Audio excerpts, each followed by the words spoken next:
पत्र जादुई होते हैं और पत्रों में जो जादू होता है वो शब्दों में बंध कर हमारे सामने आता है। लिखने वाला पढ़ने वाले की आंखों के सामने जगमगाने लगता है और ऐसा लगता है जैसे लिखने वाले ने पढ़ने वाले के लिए अपना दिल निकाल कर रख दिया हो।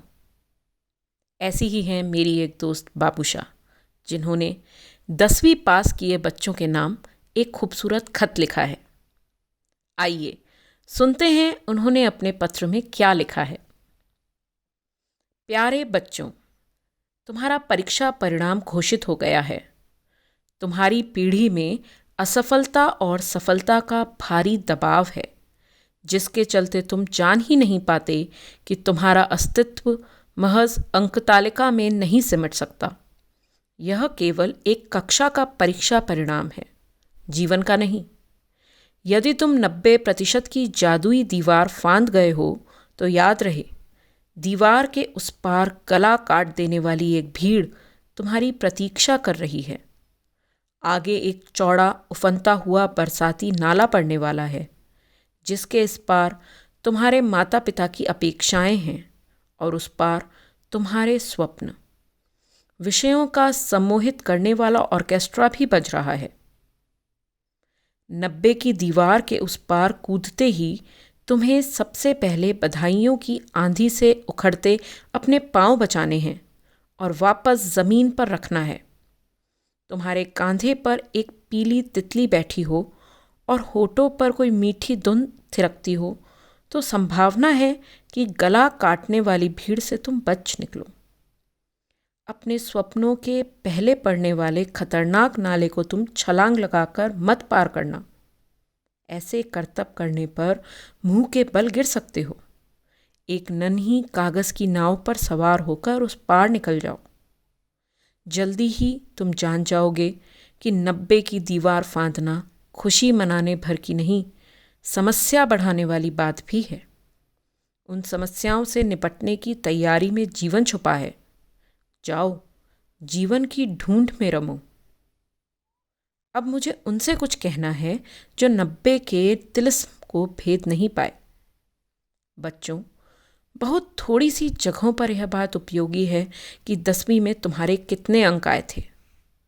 असल बात यह है कि जब तुम्हारे साथी छप्पर फाड़ अंक ला रहे थे, तुम्हारे माता पिता अपने रिश्ते नातेदारों के फ़ोन उठाने से बच रहे थे और तुम दुनिया में किसी की शक्ल न देखने की इच्छा से भरे हुए एक अंधेरी कोठरी में छुप जाना चाहते थे, तब भी क्या तुम्हें अपने मिट्ठू की दूध रोटी का ख्याल था?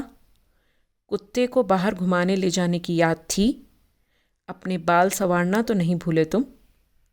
यह वक्त भी बीत जाएगा, मगर ध्यान देने की बात यह है कि इस वक्त को तुमने किस तरह बिताया और इस वक्त में होते हुए तुम में जीने की कितनी ललक थी। आगे यह बात बहुत काम आने वाली है कि तुम इन दिनों में क्या कर रहे थे, क्या सोच रहे थे, किस तरह का बर्ताव कर रहे थे, टीवी पर क्या देख रहे थे, इंटरनेट पर क्या सर्फ कर रहे थे, कौन सी किताबें पढ़ रहे थे, कौन सी फिल्में देख रहे थे, किसकी मदद कर रहे थे, किससे मदद ले रहे थे, किस ओर जा रहे थे, किसकी पुकार पर ठहर रहे थे। मैं तुम्हें चिट्ठियां इसलिए नहीं लिखती कि तुम मेरी बातों से कुछ सीखो, बल्कि इसलिए लिखती हूं कि जब तुम्हें कुछ भी सुनाई न दे रहा हो तब तुम मेरी पुकार सुन सको।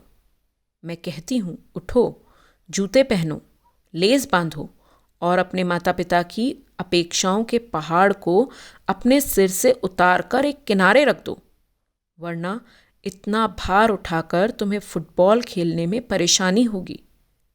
तुम अपने माता पिता को धन्यवाद दो कि वे तुम्हें इस दुनिया में लेकर आए, पर अपने जीवन की दिशा तय करने की रोजगार से उन्हें छुट्टी दे दो। उठो, जूते पहनो, लेस बांधो। फुटबॉल खेलने के लिए यह सबसे मुफीद मौसम है। मैदान में इस तरह मत उतरो कि जैसे तुम कुछ सीखने के लिए स्कूल जा रहे हो। तुम केवल खेलने के लिए मैदान में उतरो। तुम खेलते हुए गिरते पड़ते भी हो, उठते भी हो। तुम्हारे घुटने भी छिलते हैं, पर तुम खेलने से बाज नहीं आते। तुम गिरे हुए साथी को हाथ बढ़ाकर उठाते भी हो, पानी भी देते हो, उसकी मरहम पट्टी भी कर देते हो। कभी कभी भावना के आवेग में तुम किसी साथी को धक्का भी दे देते हो। अभी तुम इतने निश्चल हो कि ऐसा करने पर ग्लानि से भी भर उठते हो, दोस्त से माफ़ी भी मांग लेते हो। खेल के बाद जीती और हारी हुई टीमें पानी की तरह मिल जाती हैं। कोई भेद ही नहीं कौन हारा कौन जीता। इन भेदहीन क्षणों के सुख को महसूस करो। यह सुख तुम्हारे जीवन की दिशा तय करेंगे। उठो, जूते पहनो, लेस बांधो, खेल के मैदान में खेलने के लिए उतरो, मगर खेल के बाद एक बार मैदान को पलटकर स्कूल की तरह देखो। यह जीवन फुटबॉल के मैदान से ज़्यादा कुछ नहीं है। यह जीवन फुटबॉल के मैदान से ज़्यादा कुछ नहीं है। इस पत्र को सुनने के लिए सभी खिलाड़ियों का बहुत बहुत धन्यवाद। जीवन को खेल की तरह देखो।